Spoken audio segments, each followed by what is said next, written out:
What happens when a business mogul, the most powerful in America, with an ego the size of Manhattan, walks onto late-night television thinking he's untouchable, only to face a host bold enough to challenge that power live on air? Tonight, we're diving into one of the most explosive, chaotic, and unforgettable moments in late-night history. When laughter turned to fury, the stage became a battlefield, and security had to step in to escort a furious guest off the set. Backstage at the Ed Sullivan Theater felt like rush hour in a hallway built for two. At the mirror, Donald Trump adjusted his red tie until it was perfectly straight, smoothing his jacket like armor before battle. He tried on a smile, not friendly, but victorious. His media handler leaned in close. "David's unpredictable tonight. Keep it light and move to the book." Trump didn't break eye contact with his reflection. "Nobody handles me. Not Letterman, not CNN, nobody." She hesitated, then reminded him of the last walkout. He waved her off. "If he gets cute, I'll get ratings. That's how this works." Next door, David Letterman sat at his desk, a thin folder beside the morning paper. The headline, "Trump Sued Again Over Contractor Disputes," sat bold and heavy. He shuffled his question cards, moving book and golf to the top, slipping a manila folder of case printouts underneath. His head writer asked if he wanted to stick to the usual arc. "We'll start easy," Letterman said quietly. "If he starts bragging about genes and destiny again, we pivot." He rested a finger on the folder's paperclip and imagined the moment the first real question landed, the one that might cut through the performance. The lights dimmed as Letterman stepped through the curtain, soaking in the applause. He flashed that familiar grin, waved, and launched into his monologue. Every joke hit its mark, until the cue card in front of him switched to guest one. He looked straight into the camera and said, "Our next guest is a man who builds towers high enough to look down on us all." The audience laughed, sensing the tease. From behind the curtain, Trump walked out, chin up, stride wide, that trademark smirk painted on. He waved to the crowd, then shook Letterman's hand a second too firmly. The smile he gave back wasn't warmth. It was warning. Letterman gestured toward the chair. "Good to see you again, Donald." "Always a pleasure, Dave," Trump replied, settling in. "You've still got the best show on TV, though your ratings could use a little Trump magic." The audience laughed, but Letterman's eyes didn't. They just narrowed slightly. Trump leaned in first. "I've been busy, Dave. My new book, The Art of the Comeback, is already a bestseller. People love success stories. They love winners." He paused, then delivered the line like a punchline meant to impress himself.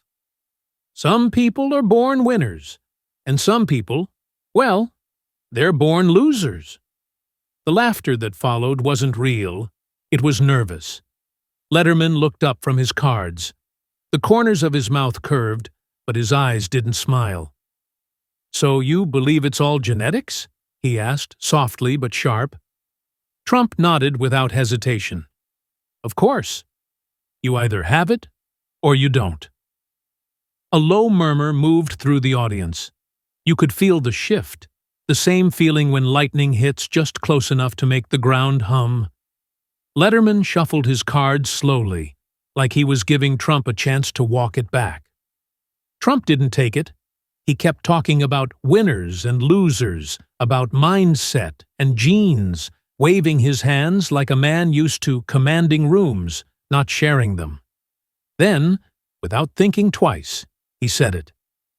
"I started with a small loan of $1 million from my father, just a small loan, and turned it into billions." A few people in the crowd gasped. Others chuckled, unsure if it was a joke. Letterman stopped moving completely. He set the cards down on his desk, leaned forward, and asked almost too calmly, "$1 million is small? For most people, that's a dream, not pocket change. The laughter died out in a heartbeat. Trump blinked, trying to decide whether to smile or sneer. Cameras zoomed tighter, catching the twitch in his jaw. The air between them turned heavier. Letterman's fingers tapped the edge of his cue cards once, then stopped. His voice came out lower, steadier, and colder than before.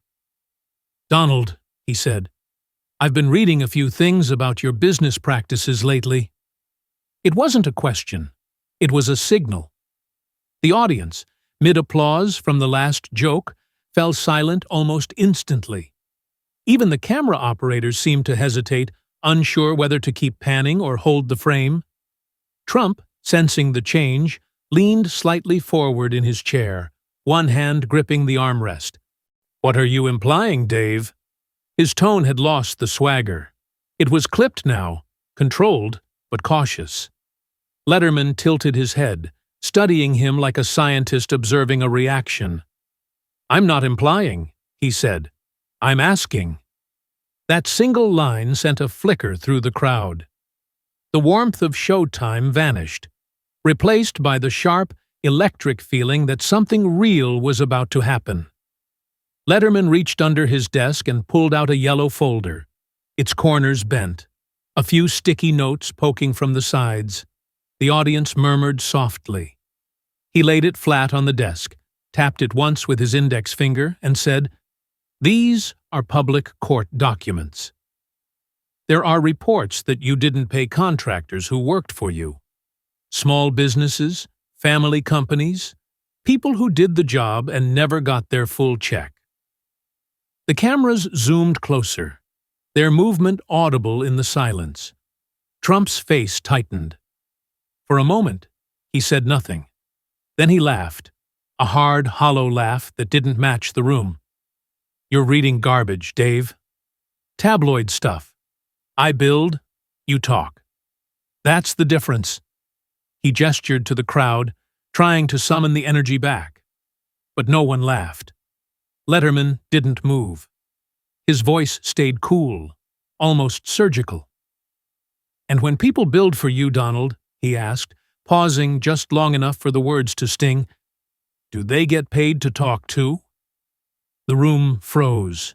Trump shifted again, jaw tight, eyes darting toward the folder as if it might burst into flames. Letterman leaned back slightly, not smiling, just waiting.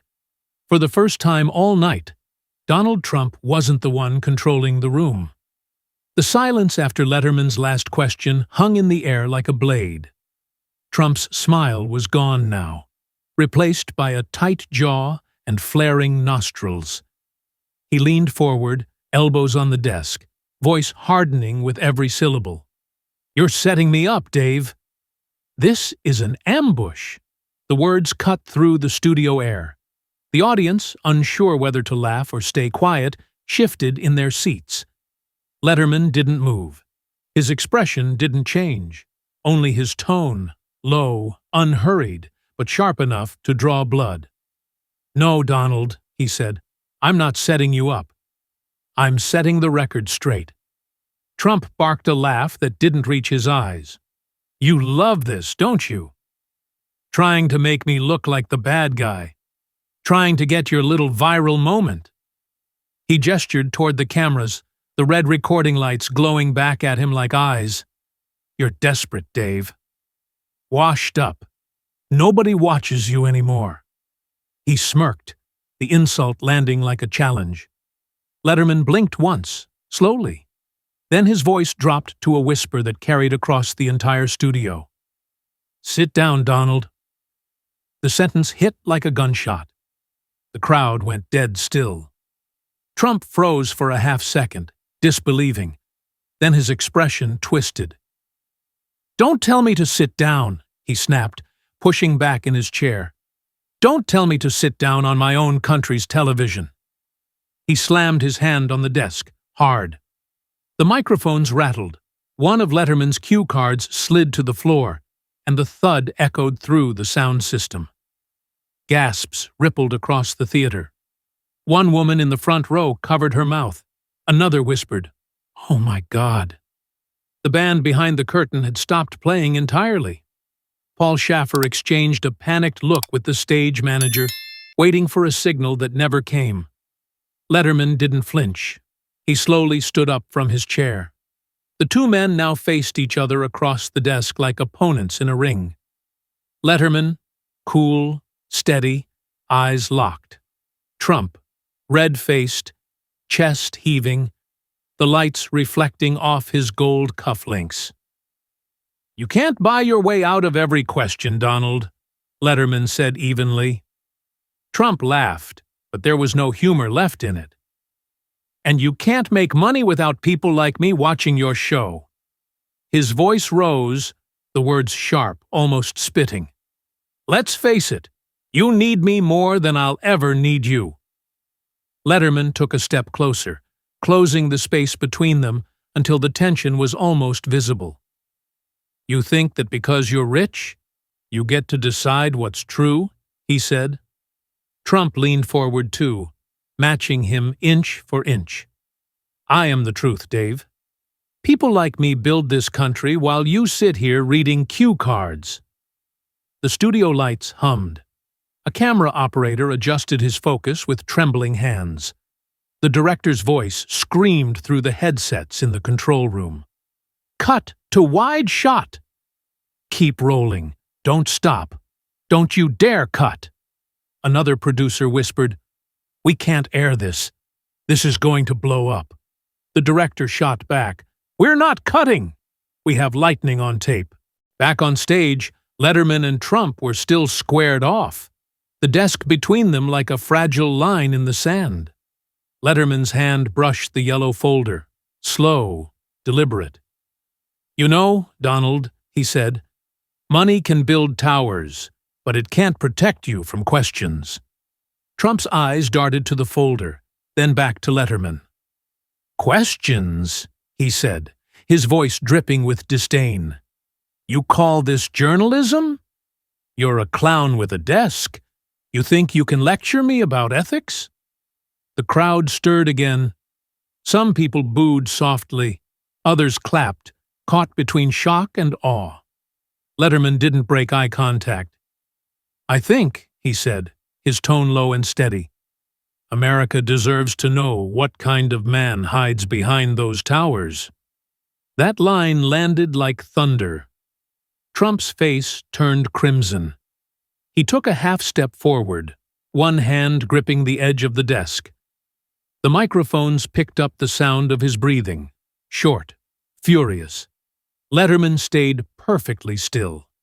The audience barely breathed. Every camera was rolling now. Every producer knew they were witnessing something that would be replayed for decades. "Don't do it, Donald," Letterman said quietly, almost like a warning. "Don't turn this stage into your battlefield." But Trump was already there. "This is my battlefield, Dave," he shot back, eyes burning. "And I don't lose battles." The control room erupted. "We're live. Don't cut. Stay with it," someone shouted. Letterman leaned closer, his voice dropping to a cold whisper that still carried across the theater. "Then you'd better get ready to bleed for this one."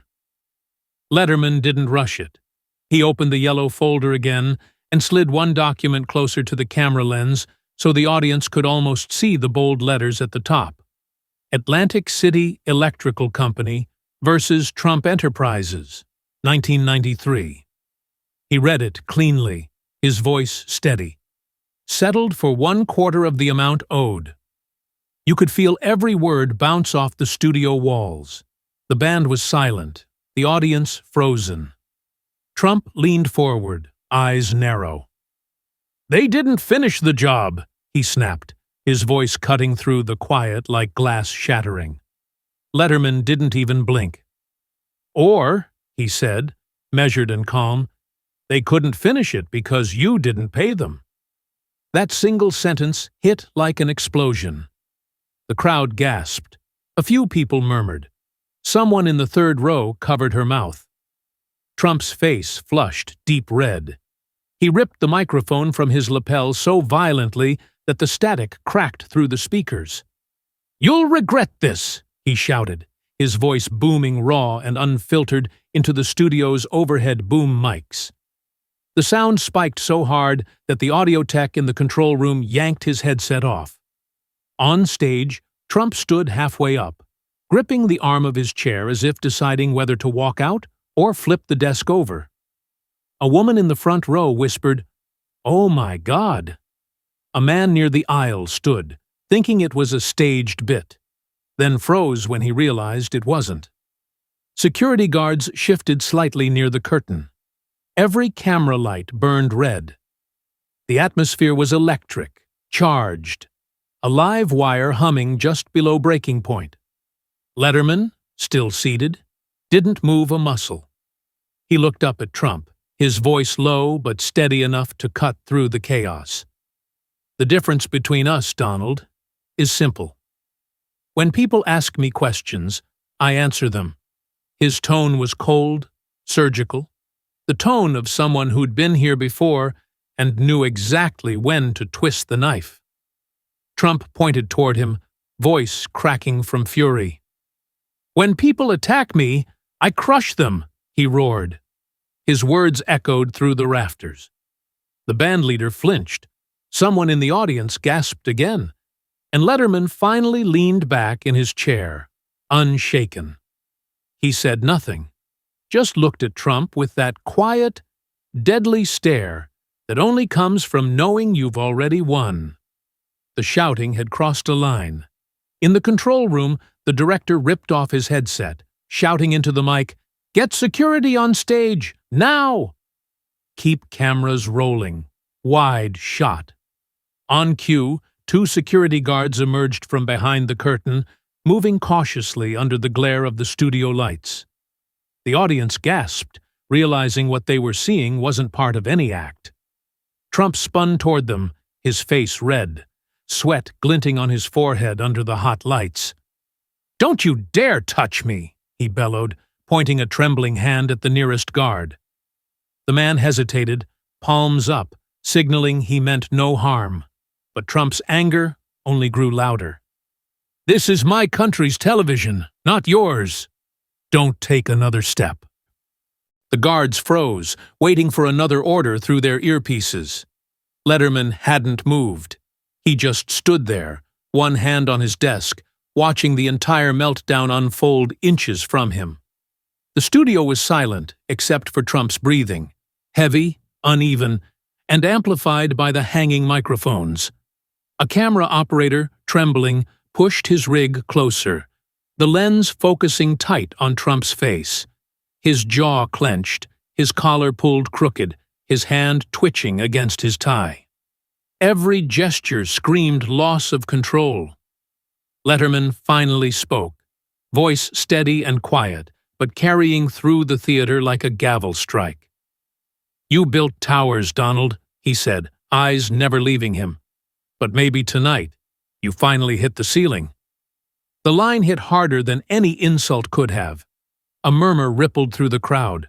Trump shot back, voice hoarse from yelling, "I built America!"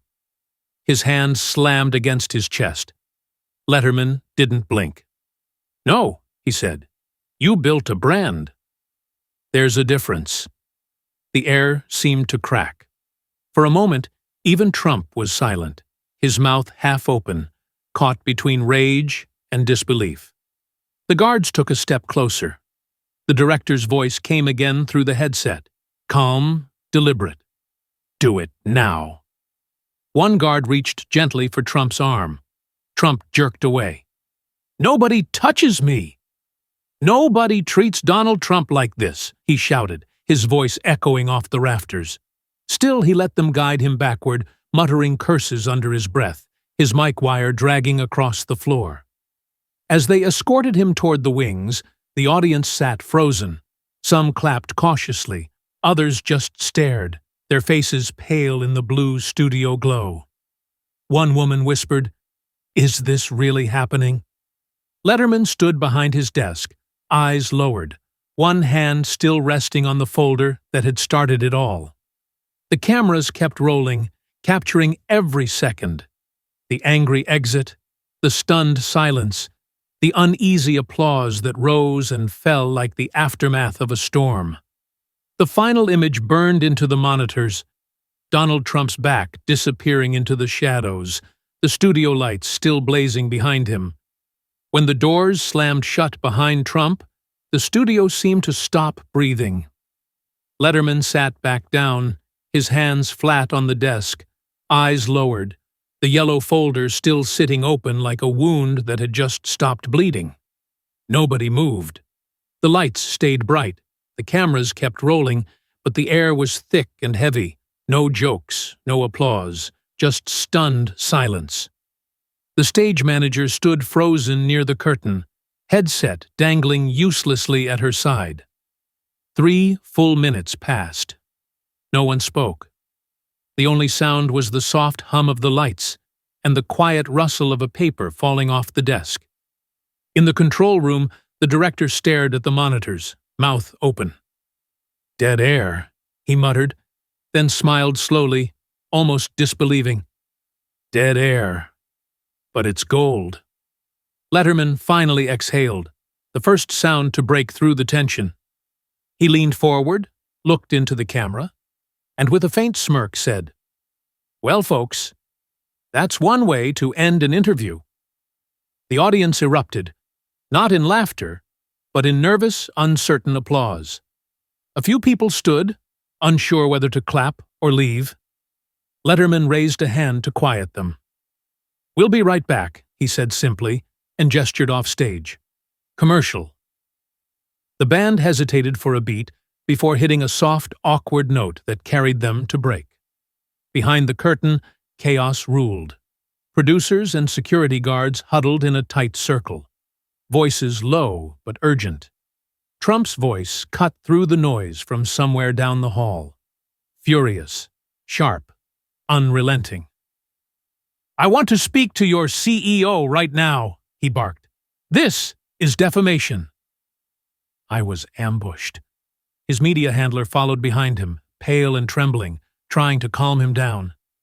"Mr. Trump, please, let's just step outside." "No," he roared. "Nobody humiliates me on television." 2 guards stayed close, but didn't touch him. Down the hall, an intern pulled out her phone and secretly recorded 15 seconds of the chaos.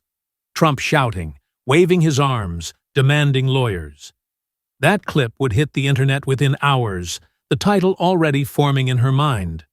Trump loses it backstage at Letterman. By morning, the story had spread like wildfire.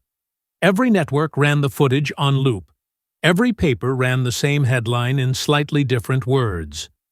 Trump walks out on Letterman, the interview that exploded. Late night meltdown, when the billionaire lost his cool.